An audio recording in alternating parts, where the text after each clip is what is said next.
Afternoon, everyone. Hey, it's me, Stacy Savage, aka the Texas Trash Talker, coming at you from Austin. I'm your zero waste expert and recycling nerd of 20 years. Sorry, I was not able to produce my live on Friday.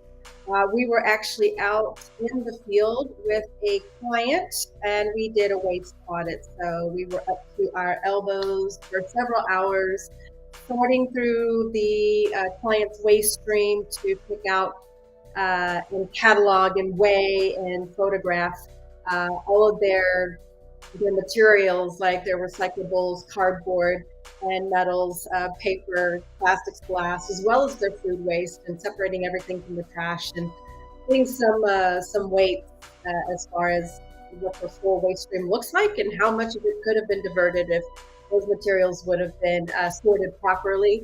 And yeah, we're going to be drafting their report very soon, sending that over to them. This is the 7th year that we have done a waste audit for this particular client, minus COVID, obviously, but 2020, 2021. So yeah, they are having to re-up and recertify for their lead standards. And if you're unfamiliar with LEED, that is the Building Efficiency Standard, LEED, and it is the way that we measure water and energy conservation, as well as other green building, attributes for efficiency and optimization. So to reduce water and energy consumption within a building's footprint. And so we are doing the waste audit in order for them to fold that information into their LEED certification so that they can re-up for the year. So we do this for clients all the time, and it's a lot of fun. It's a lot of work, especially here in Texas. It got up to like 107 on Friday, but we were done before then. But anyway, it was pretty humid and sticky and stinky as well. But hey, what can you do? Whatever you can do for the cause is what we're going to do, right? So today I want to go over this is another part of my Zero Waste Business series. So I'm really glad that you can join me for the day. This is a really important conversation about going green, and I have a special gift for you at the end, so stick around. Now, I know that many business owners and managers approach zero waste with some hesitancy, right? It seems pretty daunting, inconvenient, unnecessary, but I promise you that the hurdles are not nearly as big as they appear, and the benefits are huge, both for your bottom line and, of course, for the planet. My goal for today is to tackle the 5 biggest myths about zero waste that really hold companies back. So I want to show you that overcoming these hurdles is completely doable, and with the right knowledge and partnering, even small changes add up, and you have the power to create enormous positive impact for your business and your community. So let's get to it. Here are the top 5 reasons that businesses think that they can't go zero waste and why they should not stop you. So number 1 is that it's too expensive. Of course, cost is going to be the main driver of halting any conversations around zero waste. And of course, it's the number 1 concern that we hear is that transitioning to a zero waste program will just be too costly. And it's true that there are some upfront investments. I mean, you have to get your infrastructure in place, right? New bins, new signage, consulting fees, staff training. You want empowered staff to use the program correctly, right? But you recoup those costs very quickly in a typical program. So waste aversion reduces hauling fees by at least, I would say, 15 to 20%. Also, your energy, water, and material savings just adds up through conservation throughout the year. And there are grants and tax incentives out there that can offset your startup costs. So I don't want to hear it's too expensive anymore. We're busting that myth because you can get a return on your investment and do it pretty quickly. Not only that, it's a huge green marketing opportunity. So think about the top tier talent that you can recruit, millennials and Gen Zers who truly align with environmental and social justice issues. When they see a company like yours going the extra mile for zero waste and making sure that you're reducing your impact to landfill, that's something that they're going to align with. That really helps boost morale, and it helps them stick around for longer so that you don't have that high turnover rate. You can calculate that low turnover rate into your cost savings because you're not having to train new people in your employment cycle. So going zero waste definitely is it's going to save you money in the long run. It'll cut costs and cut your waste costs and your resource costs. And just simple swaps like reusable wares versus disposable can immediately cut your spending. Myth two, it's inconvenient. Remember that Al Gore movie called An Inconvenient Truth? Um, yeah, this is any new program is going to be a bit of an inconvenience at the beginning, right? Because we have to change our habits. We've got to change our perceptions of what's going on up here, how we view waste. Waste are just, it's not waste anymore, right? We want to make this to where people view their trash or their materials as valuable commodities. These commodities are for sale on the materials market in your local or regional area. So your recyclers are selling and or selling these recyclable items, but also manufacturers are buying the materials that you recycle from the output of your business.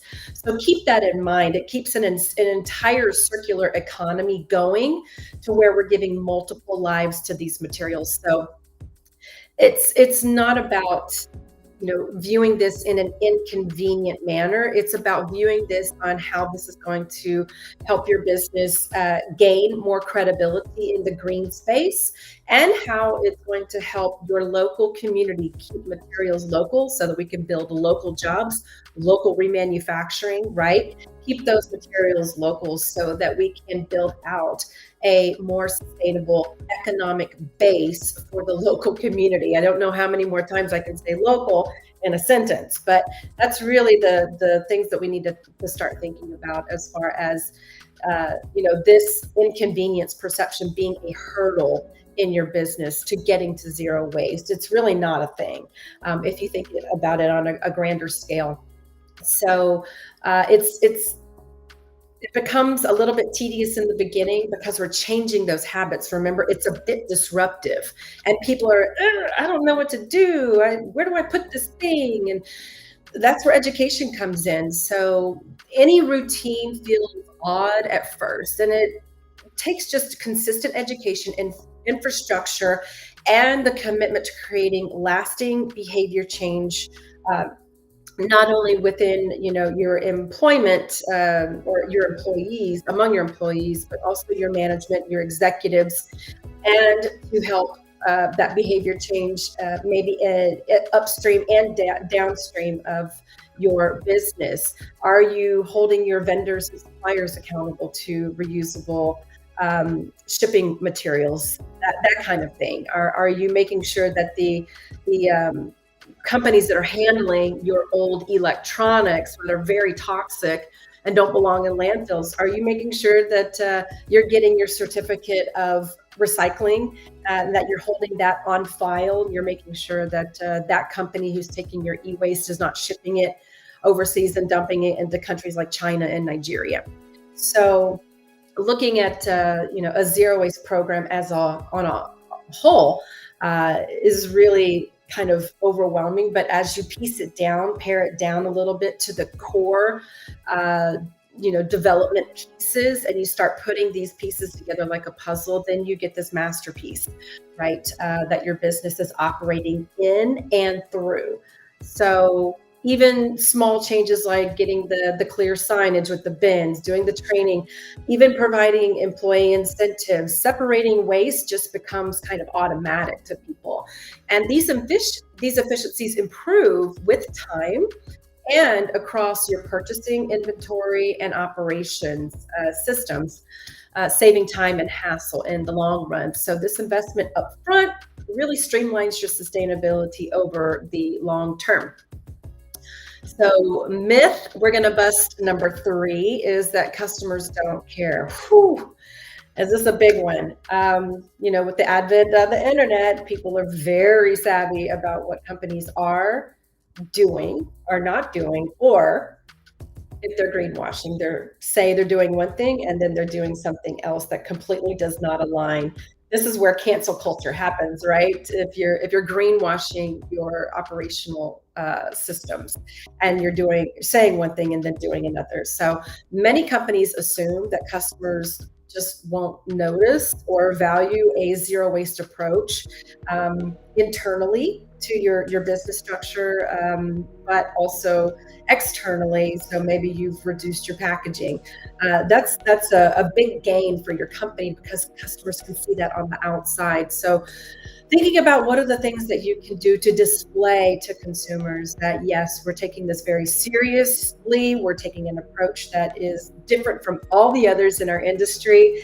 And customers are, about 72% of customers surveyed are expecting businesses to use sustainable practice, and about 78% are willing to pay more for environmentally friendly products and services. So even though you're investing upfront in your infrastructure and you're getting these systems into place, you're not going to lose your customer base. In fact, you're probably going to gain more market share, more customers in your industry, in your business, because you're showing that you're a company that cares. And nobody wants to buy from a company who doesn't care, right? So, really, banking on those customers knowing what you're doing. They're savvy. They can research your consumer or your customer, your sustainability reports, right, that you produce annually. Um, they can track investor spending or investments, shareholders. They can track all these things if you're a public company, especially. But when it comes to something, the green marketing that speaks directly to your customer, like package reduction, um, there's something that people can internalize and saying, okay, they're doing this for the betterment of the planet. They're doing this to set themselves apart. They want my business. I'm going to give them my business because they've made this effort. And this other company that I've been with that sells the same thing isn't doing that. So I'm going to shift my dollars to the company that's being responsible. And that's what this is really all about. It's responsible resource management and putting out a green marketing strategy that will tell your customers, hey, look at us. We're doing that thing that you wanted. Um, so zero waste and sustainability can become a powerful business differentiator. And it shows that you care about the community, the planet, earning that customer loyalty and talent attraction. So myth number four that we're going to bust is that it won't make an impact. And I am going to just, stop real quick and take a question from, let's see here. Okay, that wasn't a question, but we were on a roll. So I'm going to go back to to this myth four that it won't make an impact. Right now, it's very easy to feel kind of helpless about global issues, global waste issues, climate impacts, but individual businesses can spark a huge change through collective action. Businesses produce the vast amount of waste that's in the waste stream globally. I believe it's at least 90%, right? Like residential apartment complexes and houses don't really produce that much waste. But we think about it at the manufacturing and business production scale as far as what's coming out, especially if you have a business property that houses 3,000 employees. Think of all the materials, the tonnage that comes out of your office space or your manufacturing space every day, collectively throughout the week, the month, the year. It gets really, really, really overwhelming. So kind of try to wrap your head around how much waste your business is actually producing. And it's the vast majority is coming from businesses. So that's why, I mean, that's why I say it kind of feels helpless in an individual way, but as a collective in the business space, it's a huge impact whenever you just do your part as a business. So, if Starbucks can go to the drawing board and cut, a billion straws, and redesign their the lids for their coffee, now consumers expect that standard elsewhere. So if you're in a competitive market with Starbucks and you're not kind of meeting the standard and those customers are seeing that, then that's what capitalism and business economics is all about, right? Like innovating and leading and getting to be the cream of the crop in your industry. And so your efforts as a business really ripple out as that example for other companies to follow. They have to play the catch-up game. And you're leading and you're on the wave, the green wave, right? That's heading in with the flow. A lot of companies that are not up to snuff are having to do the paddle game and really catch up with you. So, they businesses who lead also compel their vendors and suppliers to offer more sustainable options to meet the demand. So each business that comes on board multiplies that effect.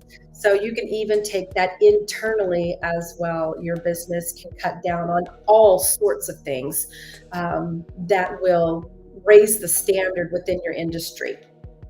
So we're down to myth number 5. We're just too busy right now. You're always going to be too busy, period. You're going to find an excuse to not get with the program. So I fully understand that businesses feel overwhelmed with day-to-day operational demands. I get it. I run my own business.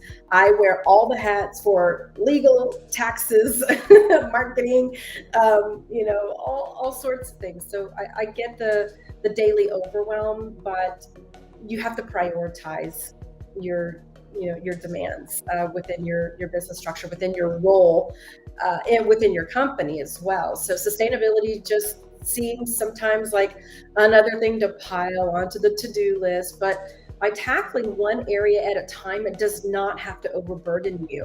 And if you have a consultant on your side who already knows the strategies that are proven and can work within your industry to elevate your business and transform your business, then you've got a key ally that can help you rise to the occasion. So even things that can engage your staff as well. Remember, we talked about boosting the employee morale, getting people to stick around a bit longer, engaging staff in like green teams to share the effort, prioritizing simple switches like digitizing your records and swapping sustainable reusables for your disposables.